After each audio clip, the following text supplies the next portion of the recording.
Right the second point, second point लिखिए, rule of law. Okay, यहां पे जो रूल ऑफ लॉ है ये वो वाला नहीं है हमारा पॉलिटी वाला, वो वाला वहीं पे छोड़ दीजिए, ये अलग रूल ऑफ लॉ है। Okay, please right on the explanation of this.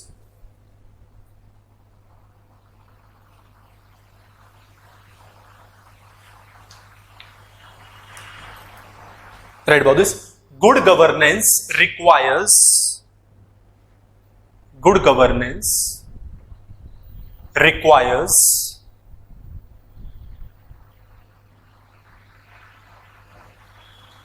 fair legal frameworks. Good governance requires fair legal frameworks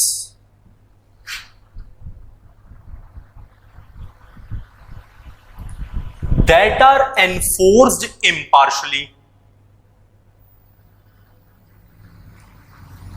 that are enforced impartially.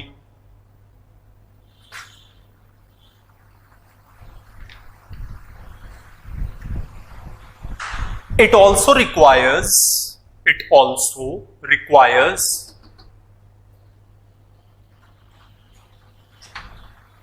full protection of human rights. It also requires full protection of human rights.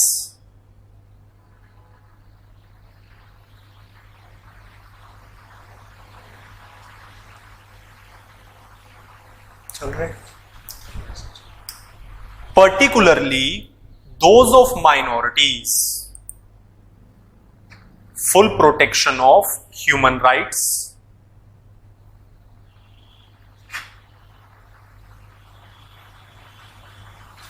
Particularly those of minorities.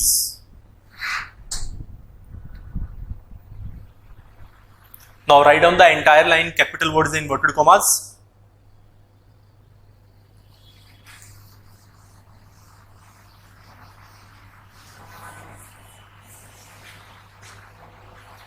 Impartial enforcement of law. This line should be written in capital words in inverted commas. Impartial enforcement of law requires an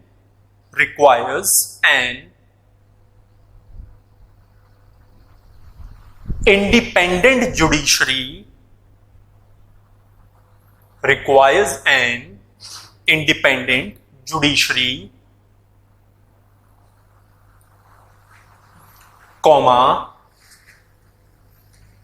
impartial and incorruptible police force, comma, impartial and incorruptible police force.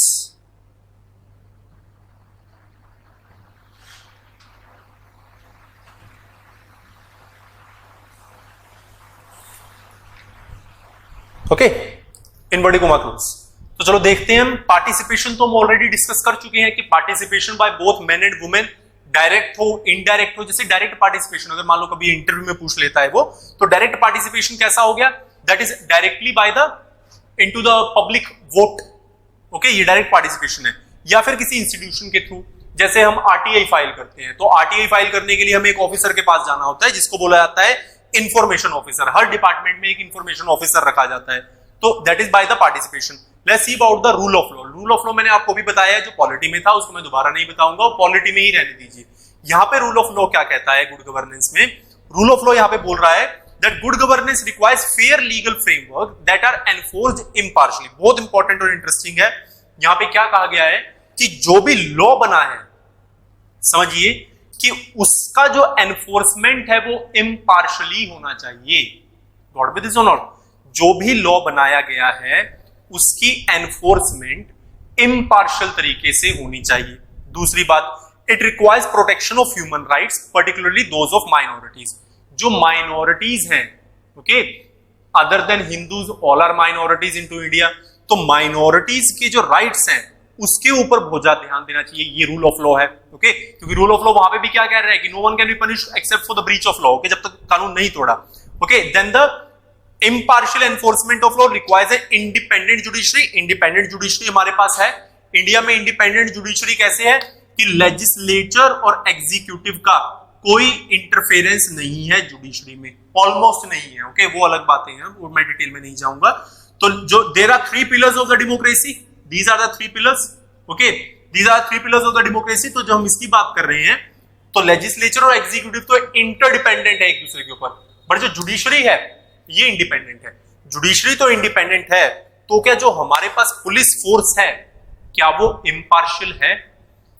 तो इसके ऊपर हमें अपना ध्यान केंद्रित करना होगा 2 minute के लिए। देखिए, एक बात बोली जाती है ना कि पुलिस के ऊपर पॉलिटिकल प्रेशर बहुत रहता है, ये तो बिल्कुल जायज बात है कि जो नेता है, जो पॉलिटिशियन है, जिस कंसेप्ट को हम बोला करते हैं, this concept is called as the criminalisation, okay, criminalisation of the bureaucracy, कि ब्यूरोक्रेसी का कैसे क्रिमिनलाइजेशन किया जाता है। तो उसको समझिए कि जो पुलिस और एडमिनिस्ट्रेशन, या फिर सिंपल भाषा में आईएएस और आईपीएस को जो नेता है वो अपने हाथ में रखता है, ओके, ये लॉ है, ये कानून है कि उनको उनकी सुननी ही होगी, ओके। तो because what is the difference, इतना ही बता दीजिएगा, इंटरव्यू वाला ज्यादा पूछे कि those are elected, understand about this और not, politicians are elected and civil servants are being selected, they are selected on the basis of merit. वो नौकर हैं, सिविल सर्वेंट वो सेवक हैं, दोनों में डिफरेंस है, ओके। मैं किसी की साइड नहीं ले रहा इसमें, किसी भी पार्टी की, ओके। तो when we understand about this, तो जो पुलिस फोर्स है इसके ऊपर क्वेश्चन राइज होता है, क्या हमें पुलिस फोर्स को पॉलिटिकल विल से अलग कर देना चाहिए? ये सवाल मैंने आपके ऊपर छोड़ दिया, इसके ऊपर मुझे एक असाइनमेंट दे दीजिएगा, ओके। अंडरस्टैंड अबाउट दिस और नॉट, कि क्या पुलिस फोर्स को, क्या पुलिस सिस्टम को इंडिपेंडेंट कर देना चाहिए, उनको बिल्कुल इंडिपेंडेंट छोड़ देना चाहिए, या फिर उनके ऊपर थोड़ा मार्जिनल कंट्रोल होना चाहिए, ये आप डिसाइड कीजिएगा, ओके। बट हाँ, पुलिस फोर्स इनकरप्टिबल जरूर होनी चाहिए। The police force should be, अब पुलिस अगर किसी के ऊपर धारा 233, धारा 235, 302, 306 लगा रही है, तो जो उसको लगाने का प्रोसीजर है, अंडरस्टैंड अबाउट दिस, क्या वो सही था? तभी तो what is the name of the this penal code that is called as a CRPC. What is CRPC? Code of Criminal Procedure. कि किस प्रोसीजर, कोड मतलब लॉ, यू अंडरस्टैंड दिस और नॉट?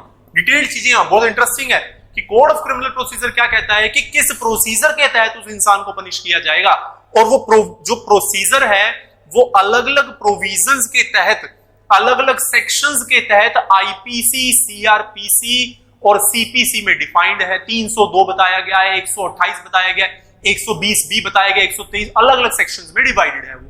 तो when we understand about this, जो police ने जिसके ऊपर section लगाना था चोरी का, लगा दिया 376, that is of the rape, तो ये गलत चीज है।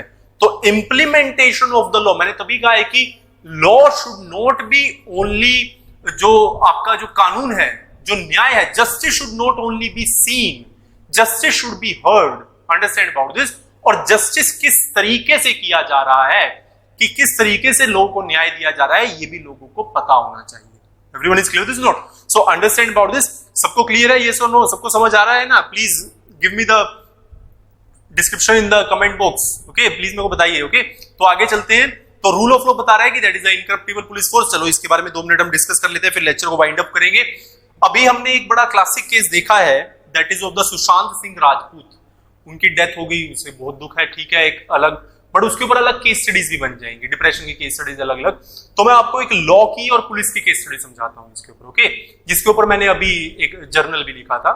तो अब देखिए, into the Sushant Singh case, okay, understand about this. हाँ बिल्कुल Prabhakar, one is a procedural law, other is a substantive law, okay, but इसके अंदर हमने नहीं जाना, आप सब जानते हैं, ओके। तो प्लीज अंडरस्टैंड कि जब हमने सुशांत सिंह राजपूत जी का केस देखा, ओके, नाउ इज नो मोर, अब वो हमारे बीच में नहीं है, बट वो जहां भी होंगे अच्छे होंगे। तो जब हमने सुशांत सिंह राजपूत का केस देखा, तो पुलिस वर्सेस पुलिस हो गया, MH police versus Bihar police. Do you understand this और नो? फिर हमने दूसरी चीज देखी, सीबीआई वर्सेस स्टेट हो गया, matter is in the supreme court. आप समझ रहे हैं या नहीं? Matter was referred to the supreme court. समझ आ रहा है सबको?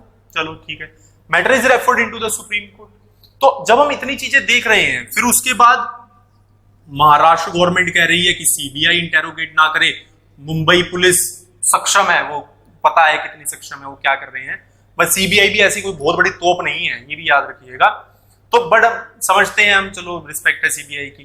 तो ये इतने सारे इंस्टीट्यूशंस आ गए, सीबीआई का इंटरफेरेंस हो गया, तो पुलिस वर्सेस पुलिस हो गया। What is this nonsense? आपने एक आईपीएस ऑफिसर को, जो बिहार का आईपीएस, तो सब जगह आईपीएस है ना, इंडियन पुलिस सर्विस है उसका नाम महाराष्ट्र पुलिस सर्विस नहीं है, डीएसपी नहीं है, वो आईपीएस है। आपका ऑफिसर आया, आपने उसे क्वारंटीन कर दिया। बिहार के पॉलिटिशियंस क्या बोलते हैं? बिहार के पॉलिटिशियंस बोलते हैं कि नहीं, उद्धव ठाकरे को ऐसे करना चाहिए, शिवसेना गलत कर रही है। वो अपना पॉलिटिकल स्ट्रगल भी चल रहा है। देखिए, एक ये होता है कि केस से क्या होता है, समझिए, कंसेप्ट समझिए जो उसके पीछे का है। ओके, तो पॉलिटिकल स्ट्रगल चल पड़ा। उधर से शिवसेना के एक है पॉलिटिकल लीडर संजय राउत, वो अपनी कहानी गा रहे हैं, वो कह रहे हैं कि नहीं ऐसा नहीं होना चाहिए, हम बहुत अच्छी तरीके से इन्वेस्टिगेट कर। बिहार पुलिस कह रही है कि नहीं ठीक तरीके से हो रहा। There was a very stringent statement was being given by the DGP of Bihar. बड़े जबरदस्त हैं वो डीजीपी, बड़ा outward. DGP is the rank 1 position of the IPS in the state. तो गुप्तेश्वर पांडे, तो उन्होंने एक दिन स्टेटमेंट दिया कि रिया चक्रवर्ती की औकात नहीं है कि वो चीफ मिनिस्टर के बारे में कुछ बोल सके। This was being the statement कि आप पहले तो देखिए ना, अगर आप समझिए पूरे केस को, कि पहले रिया चक्रवर्ती लिखती हैं कि she makes a tweet at the rate home minister Amit Shah की सीबीआई इंक्वायरी करो, और जब सीबीआई इंक्वायरी लग जाती है तो सुप्रीम कोर्ट में आप पिटीशन लगा रही है कि नहीं सीबीआई इंक्वायरी नहीं चाहिए। क्यों? उस टाइम आपके अंदर क्या कुछ हो गया था कि आपको अचानक कुछ आ गया कि हाँ भाई पहले सीबीआई का ट्वीट कर देती हूँ, फिर उसके बाद आप कह रहे हैं कि मुझे सीबीआई इंक्वायरी नहीं चाहिए। What is this nonsense? Supreme court में मैटर चला गया, सुप्रीम कोर्ट में लड़ाई हो रही है। पहले तो देखिए इस बात की लड़ाई है कि सीबीआई को केस दिया जाएगा या नहीं दिया जाएगा। पहले बात याद रखिएगा, वैसे मैं आपको डिटेल में पढ़ाऊंगा। अभी तक सबको समझ आ रहा है? यस और नो सबको ठीक लग रहा है, समझ आ रहा है ना case?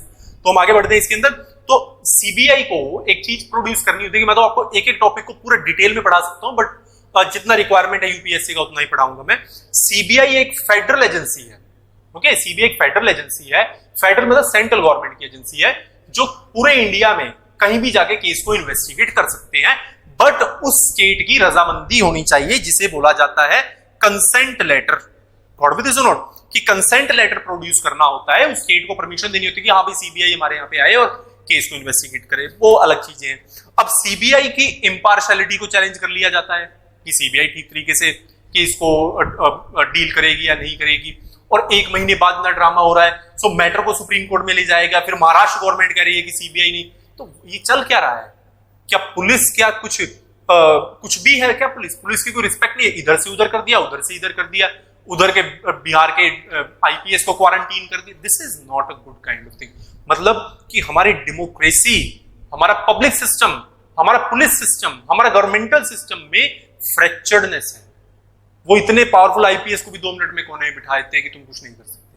This is the problem and that's why we go to the supreme court. Honourable supreme court is the last hope, last court of appeal and the last hope for all of us. Do you understand this? Note कि आप सबको समझ आ रहा है कि कैसे वो हमारे लिए लास्ट होप है। तो कैसे मैटर को कहां से कहां पहुंच गया? पुलिस से पुलिस का मैटर, स्टेट से स्टेट का मैटर हो गया।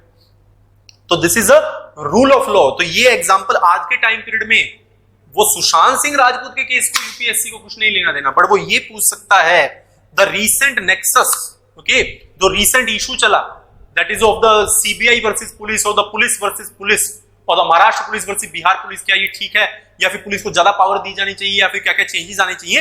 ये सब चीजें इंपॉर्टेंट रहती हैं। इसी को आपने डील करना है कल को आगे को जाकर, ठीक है कि नहीं? इसी चीज को आप डील करेंगे कि महाराष्ट्र बिहार का ऑफिसर वहां पर पहुंच गया, वो इन्वेस्टिगेट कर रहा है बट कोऑपरेट नहीं हो रहा, क्या डबल एफआईआर हो सकती है केस में? बड़े प्रोविजन है, ये कानून हो गया, इसके अंदर मैं नहीं जाऊंगा।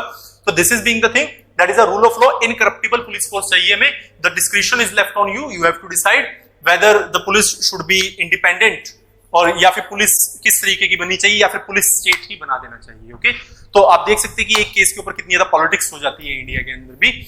और किस तरीके से सब अपने पॉलिटिकल गेन्स के लिए ये सब काम कर रहे हैं। ओके, तो हम आज यहीं तक करेंगे आपको दिस बिल्डिंग टुडे कि इससे आज हमने क्या क्या किया है, that is of the feature of good governance, participation, rule of law.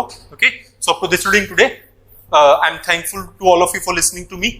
We'll meet you into the next lecture.